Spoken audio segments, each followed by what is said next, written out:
नमस्कार, मैं हूं आशीष वर्मा। मॉर्निंग कॉल में आपका स्वागत है। शुरुआत इस वक्त की हेडलाइंस के साथ।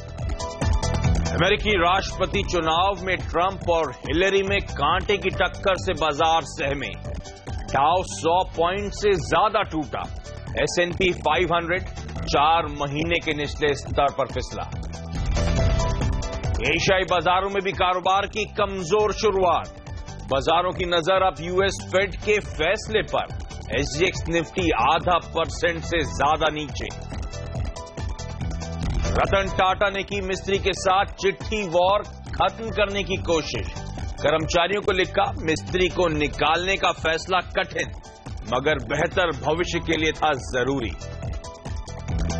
स्टील पर एंटी डंपिंग ड्यूटी लगाने का मामला WTO पहुंचा। चीन सहित कई देशों ने किया विरोध। भारत को देनी पड़ सकती है सफाई। और ब्रिटानिया, ITC सहित सभी ब्रेड बिस्कुट बनाने वाली कंपनियों की चिंता बढ़ी। गेहूं का भाव 2000 रुपए क्विंटल तक पहुंचा।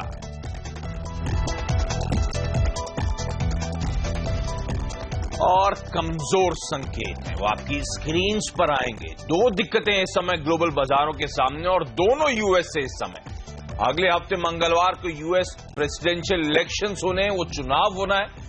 और उससे पहले कल जो पोल्स आ रहे हैं उसमें हिंट ये है कि शायद डोनाल्ड ट्रंप का पलड़ा भारी हो रहा है, तो एक नर्वसनेस उसके चलते। और दूसरा, जो 2 दिनों की FOMC बैठक की कल शुरुआत हुई थी, आज देर शाम भारतीय समय अनुसार उसका आउटकम आएगा, तो उससे पहले नर्वसनेस थी, उससे पहले दबाव था। यूएस आपकी स्क्रीन पर आएगा, वहां पे 2.5% का कम दबाव। हेडलाइन में हमने कहा डाउ में 100 पॉइंट से ज्यादा की कमजोरी। दिन के लोज के आसपास जाके मार्केट्स क्लोज हुए। यूरोप में आधे से 1.25% का दबाव। जर्मनी के ऑल इंपॉर्टेंट मार्केट्स 1.25% से ज्यादा कमजोर थे और ये मार्केट्स भी दिन के लोज पे जाके कल क्लोज हुए। तो पैनिक है, प्रेशर है, दबाव के साथ ग्लोबल इक्विटी मार्केट्स कामकाज कर रहे हैं और इसीलिए वो पैनिक का रिफ्लेक्शन आ रहा है सोने में, जो 1 महीने के हाईज पे पहुंच चुका है। वो दिखा रहा है कि बाजार का मूड किस तरह से शिफ्ट हो रहा है, चेंज हो रहा है। इस समय किस हद तक की नर्वसनेस है। लेकिन चलिए, CNBC आवाज के सीनियर एडिटर प्रदीप पंड्या का मानना है कि भारतीय बाजारों में आज फिर एक रेंज होगी। क्या वो दायरा होगा? प्रदीप का मानना है 8550 से 8720 के बीच में आपको निफ्टी आज कामकाज करता हुआ नजर आएगा। ऐसे में रणनीति क्या हो? प्रदीप और साथ साथ बाजार के एक और एक्सपर्ट आशुतोष सरना साहब मेरे साथ जुड़ेंगे, उनसे जानने की कोशिश होगी। लेकिन इस समय सबसे इंपॉर्टेंट है ग्लोबल संकेत और मेरे साथ मेरे सहयोगी नीरज अब जुड़ चुके हैं। नीरज, बाजार अमेरिकी चुनाव से सहमे हुए हैं।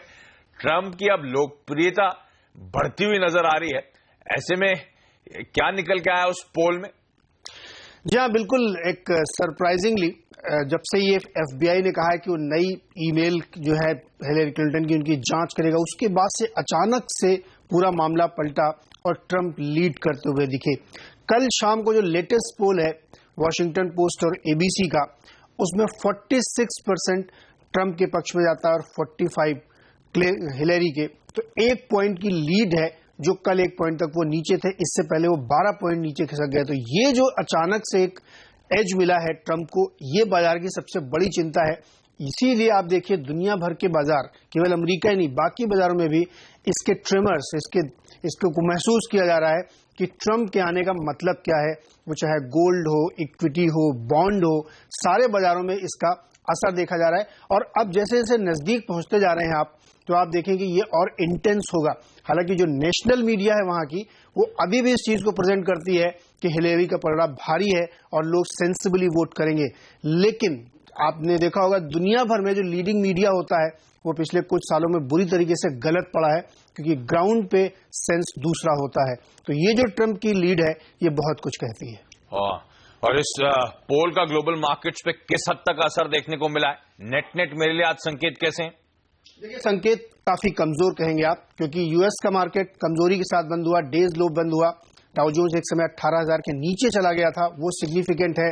और क्रूड भी लगातार कमजोर बना हुआ, ओपेक में कुछ नहीं हो रहा है। डॉलर देखिए आप, वो वीकेंड हुआ है।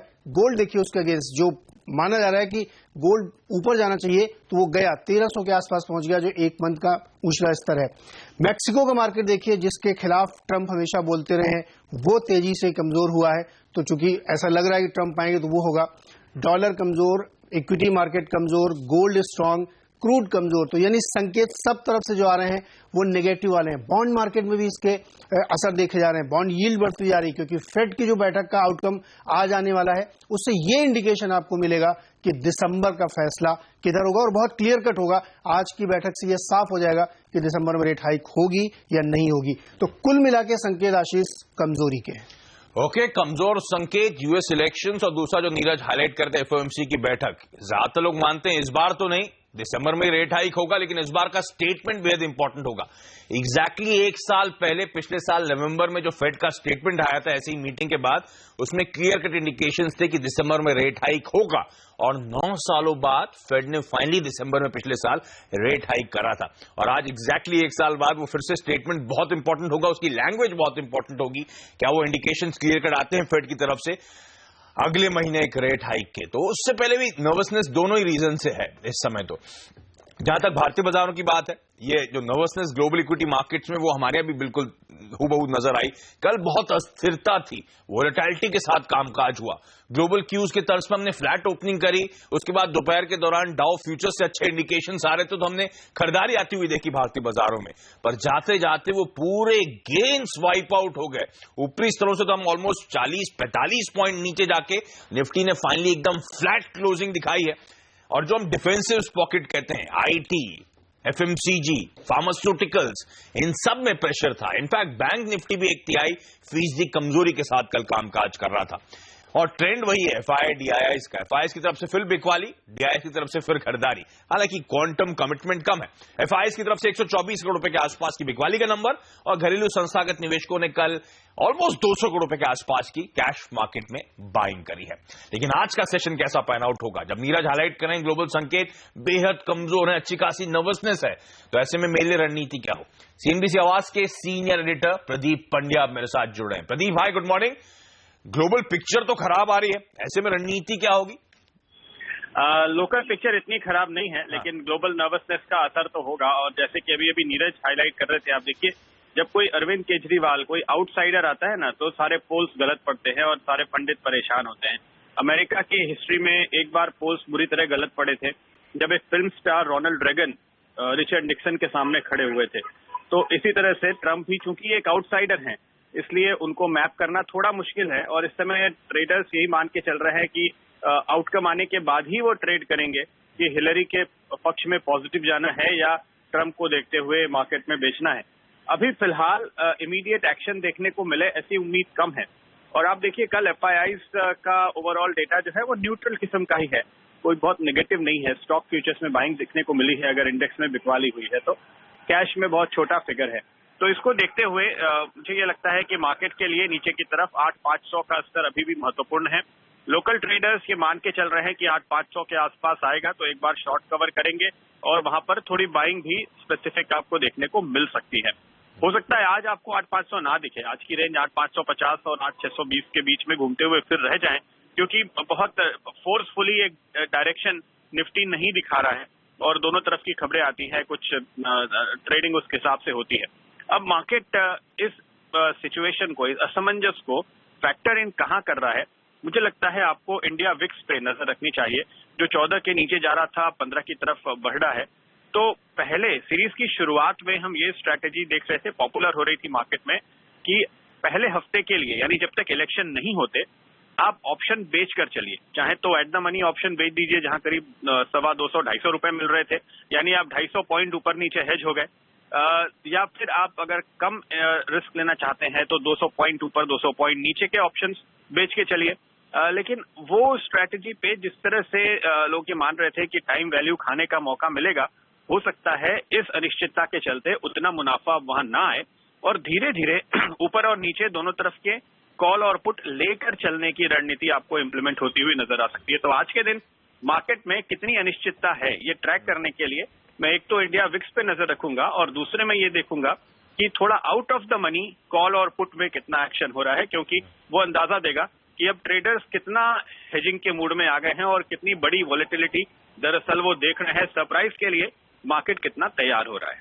तो इंडिया विक्स पे नजर रखें। 8550 से 8720 की एक दायरा है, और 8500 के आसपास जब बाजार आता है तब शायद खरीदारी करने के मौके होंगे। इस समय तो फिर वेट एंड वॉच के मोड में ही रहे।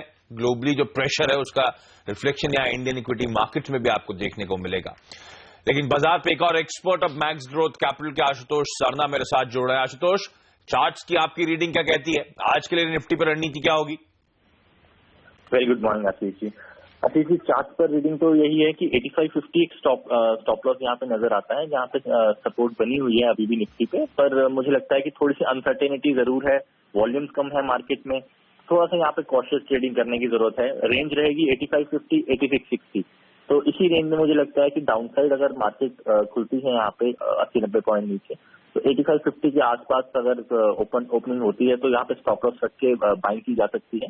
ऊपर 8660 8620 भी मिले तो वहाँ पे एक बार एग्जिट लेना बनता है। तो कोई कंफ्यूजन नहीं, दोनों एक्सपर्ट्स मानते हैं रेंज में। प्रदीप का भी कहना था नीचे के दायरे 8550 के हैं। आशुतोष वही बात को हाईलाइट कर रहे हैं, लेकिन थोड़े से कॉन्फिडेंट हैं कि नीचे के दायरों पे आप खरीदारी करके चल सकते हैं। पर अनिश्चितता है, वॉल्यूम्स ठंडे हैं, तो आपको थोड़ा सतर्क रहना होगा, थोड़ा सा कॉशियसली इस बाजार में आपको ट्रेड करना होगा। अच्छा आशुतोष, कोई स्टॉक स्पेसिफिक आइडियाज हो तो वो भी शेयर करें प्लीज। जी बिल्कुल आशीष जी, मुझे लगता है निफ्टी से ज्यादा थोड़ा स्टॉक स्पेसिफिक मार्केट रहने वाली, और स्टॉक्स पे मुझे लगता है कि मेटल्स ज्यादा अच्छा शाइन करेंगे। कल भी हमने देखा मेटल्स में एक अच्छी उछाल देखने को मिला। उसमें मुझे लगता है कि भारत फॉर्ज इसमें बाइंग की जा सकती है 856 के स्टॉप लॉस के साथ, और 875 का टारगेट रहेगा। सेकंड हिंडाल्को कल बहुत अच्छी बाइंग देखी, एक ब्रेकआउट देखा 152 के ऊपर, और यहीं पे मुझे लगता है दोबारा से एक बार बाइंग की जा सकती है। 154 का स्टॉप लॉस रखेंगे, ट्रेलिंग स्टॉप लॉस 160 का टारगेट रहेगा। ओके, तो निफ्टी में गिरावट में खरीदारी करने के मौके ढूंढें, लेकिन थोड़े कॉशियसली अप्रोच करें। भारत फोर्ज खरीद के चले, और साथ साथ हिंडाल्को में एक बाइंग रिकमेंडेशन है। चलिए आशुतोष, आपका बहुत बहुत धन्यवाद। लेकिन बाजार के और एक्सपर्ट्स क्या मानते हैं? हमने कुछ एक्सपर्ट से आज सुबह सुबह बातचीत करी थी, एक एक करके वो कॉल्स आपकी स्क्रीन पर आएंगे। प्रकाशगाबा.com के प्रकाश गाबा की आज की टॉप रिकमेंडेशन है एक्सिस बैंक को बेचने की सलाह। 480 के स्टॉप के साथ 465 के टारगेट्स के लिए अप्रोच करें। JKDviewpoint.com के जेके दोषी साहब का मानना है खरीदारी करें एक इंफ्रा कंपनी एनसीसी में। 9150 के स्टॉप के साथ 98 के टारगेट्स के लिए अप्रोच करें। ये कॉल अगले 2 से 3 दिनों में वैलिड है। ये टारगेट शायद इन दिनों में अप्रोच होते हुए नजर आए। ट्रेड स्विफ्ट ब्रोकिंग के डायरेक्टर निशांत जैन साहब का मानना है अपोलो टायर्स। कल आपको याद होगा तमाम टायर कंपनीज में अच्छा उछाल था, तो शायद वो कंटिन्यू रहे वो मोमेंटम। आज खरीदारी करने के मौके 201 के स्टॉप के साथ 211 के टारगेट्स को अप्रोच किया जा सकता है। चलिए, तो टेक्निकल साइड थी, टेक्निकल एस्पेक्ट थी मार्केट की। लेकिन आज कौन से टॉप 5 शेयर्स रहेंगे फोकस में खबरों की वजह से, यानी कि आज के टॉप स्टॉक्स इन न्यूज क्या है, ये बताने के लिए रोज की तरह मेरे साथ मेरे सहयोगी हेमंत घई जुड़ चुके हैं। Hemant hi, good morning. Morning Ashish. कौन से स्टॉक्स से रडार पर? देखिए, आज एसजीएक्स निफ्टी 80 अंक नीचे है, तो ज्यादातर जो शेयर हैं जो कमजोरी वाली तरफ के हैं वो आज लिस्ट में शामिल हुए हैं। FTIL फाइनेंशियल टेक्नोलॉजीज के नाम से कंपनी जानी जाती है। जिग्नेश शाह इसके प्रमोटर हैं, और आप देखिए जिग्नेश शाह के लिए मुश्किल की खबर आती हुई। पहले CBI और EOW जांच कर रहा था पूरे मामले की, जो NSCL का स्कैम है 5600 करोड़ रुपए का, और अब SFIO कर रहा है इसकी जांच। और सरकार ने SFIO से कहा है कि पूरे मामले को देखें, समझें, और उसके बाद एक फैसला लें कि हुआ क्या है।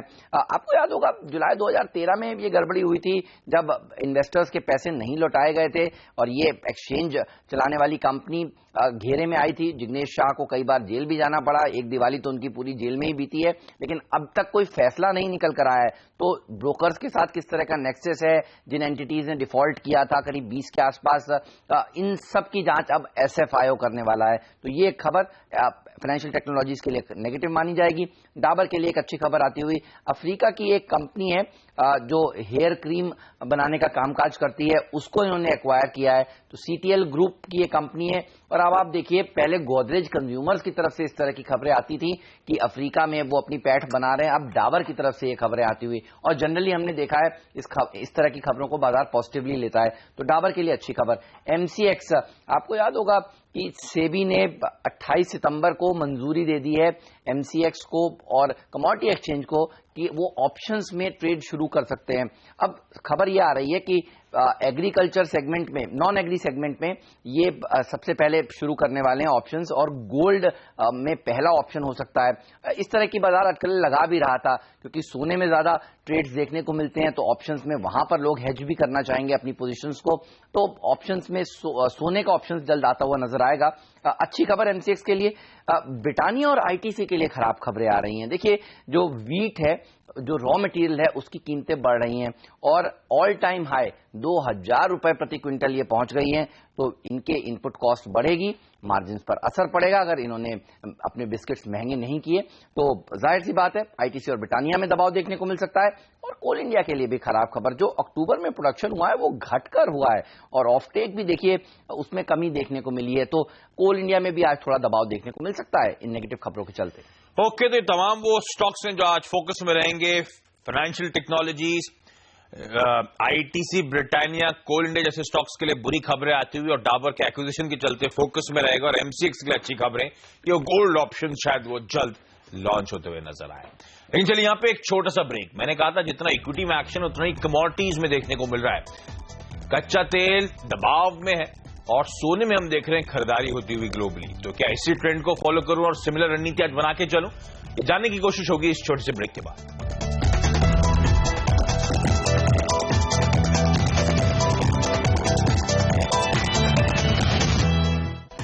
ब्रेक के बाद आपका स्वागत है और बात करते हैं कमोडिटी और करेंसी मार्केट्स की। कच्चे तेल में हल्का हल्का प्रेशर बढ़ता हुआ इस महीने ध्यान रखें ओपेक की बैठक होने वाली है, और उस बैठक से पहले अब लग रहा है कि वो सहमति एक्चुअली बनेगी नहीं, इसीलिए वो नर्वसनेस है। और साथ साथ अमेरिका के कल जो आंकड़े आए हैं वहां पे एपीआई की जो रिपोर्ट आई है उसमें क्रूड का स्टॉक्स बढ़ते हुए नजर आए, तो उसका प्रेशर कच्चा तेल झेल रहा है। वहीं जिस तरह से यूएस इलेक्शंस को लेकर वो टसल चल रही है, डोनाल्ड ट्रंप साहब का पलड़ा भारी होने की जो खबरें आ रही हैं, उसका भरपूर फायदा सोने को मिला है।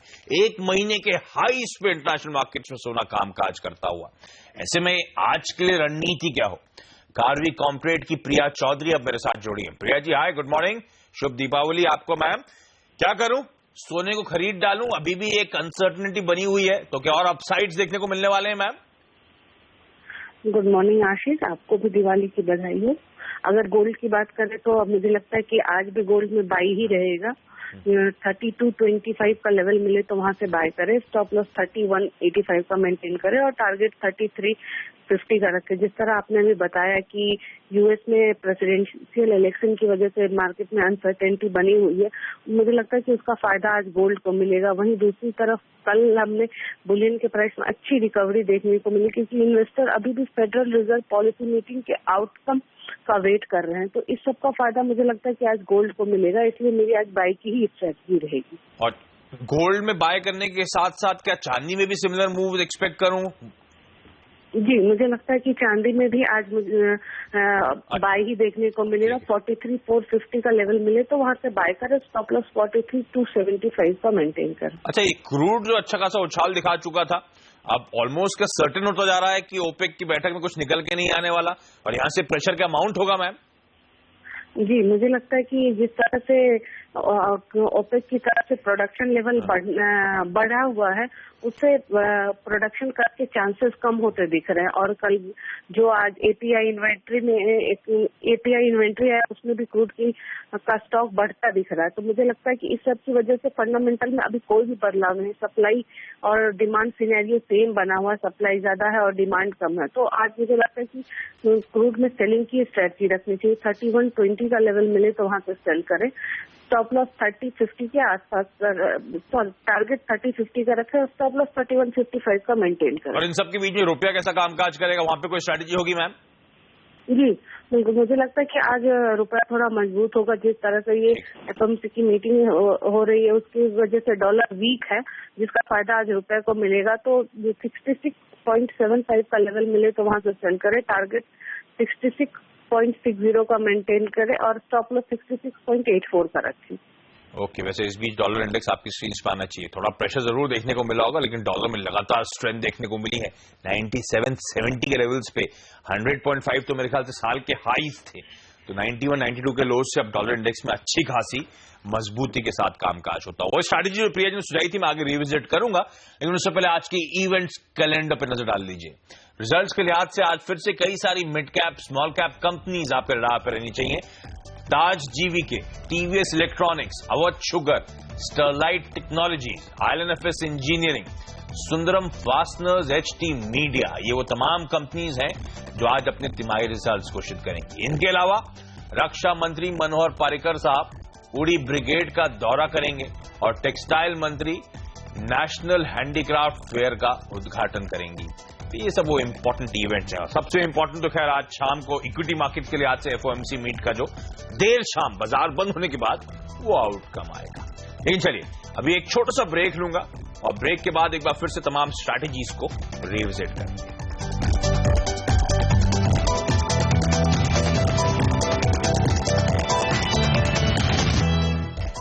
ब्रेक के बाद आपका स्वागत है और कॉल ड्रॉप के मुद्दे पर सरकार सख्ती के मूड में है। टेलीकॉम कंपनियों के CEOs के साथ बैठक के बाद खुद टेलीकॉम मंत्री मनोज सिन्हा ने कहा कि जब तक ग्राहक नहीं कहेगा कि कॉल ड्रॉप से मुक्ति मिली है तब तक सरकार नहीं मानेगी।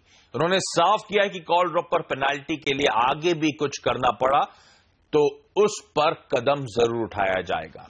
हालांकि कंपनियों ने 100 दिन में 60,000 टावर लगाने का वादा किया है। साथ ही उन्होंने कंपनियों को भरोसा दिलाया कि 19 नवंबर तक उन्हें स्पेक्ट्रम मिल जाएगा। और जाते जाते एक बार SGX निफ्टी पर नजर डालिए। ग्लोबली क्यूज कमजोर है। अमेरिकन मार्केट्स में कल 2.5% का दबाव था। यूरोपियन मार्केट्स में जर्मनी के मार्केट्स तो 1.25% से ज्यादा कमजोर थे। दिन के लोज पे तमाम इक्विटी मार्केट्स कल क्लोज हुए हैं। दो वजह हैं, एक तो यूएस प्रेसिडेंशियल इलेक्शन जो अगले मंगलवार को है और उससे पहले जो पोल्स आ रहे हैं उसमें सरप्राइजिंगली डोनाल्ड ट्रंप का पलड़ा भारी हो रहा है, तो उससे नर्वसनेस है इक्विटी मार्केट्स में। और दूसरी दिक्कत की बात, आज 2 दिनों की FOMC बैठक का देर शाम आउटकम आना है, तो वो भी एक नर्वसनेस का बड़ा रीजन है। इसीलिए आपने देखा ग्लोबल इक्विटीज में प्रेशर, एशिया भी कमजोर और भारतीय बाजारों में आज दबाव के साथ शुरुआत होने के इंडिकेशंस। ऐसे में 2 एक्सपर्ट से बातचीत हुई। प्रदीप का कहना था रेंज है 8550 से 8720 के बीच की, और आशुतोष सरना मानते हैं कि निफ्टी में कमजोरी 8550 के स्टॉप के साथ ही निफ्टी में खरीदारी करी जा सकती है दबाव में। भारत फोर्ज, हिंडाल्को, इन दोनों में खरीदारी करने की सलाह। एक्सिस बैंक बेच के चलें, एनसीसी और अपोलो टायर्स में खरीदारी करने के मौके होंगे। हालांकि मेटल्स में बाय साइड की पोजीशन इनिशिएट करने से पहले ये ध्यान रखें कि WTO में मामला जा चुका है। भारत ने जो एंटी डंपिंग ड्यूटी लगाई है, थोड़ा सा कॉशियसली आपको ट्रेड करना जरूरी है। कमोडिटीज में क्विकली देख लीजिए, सोने और चांदी में खरीदारी करने के मौके होंगे। कार्वी कॉम्प्रेट से बातचीत भी हुई, उनका कहना है खरीद के चलें। और जो प्रेसिडेंशियल इलेक्शन से पहले नर्वसनेस है उसका सोने को फायदा मिला है, 1 मंथ के हाईज पे है, और कच्चे तेल को बेच के चलना चाहिए। साथ ही रुपया भी आज शायद थोड़ा मजबूत हो तो बिकवाली करने के मौके 6660 के टारगेट्स के लिए। लेकिन चलिए मॉर्निंग कॉल में आज के लिए इतना ही। यहाँ पे वक्त तो चला एक छोटे से ब्रेक का। ब्रेक के बाद लेकर आएंगे आपके लिए स्टॉक 2020।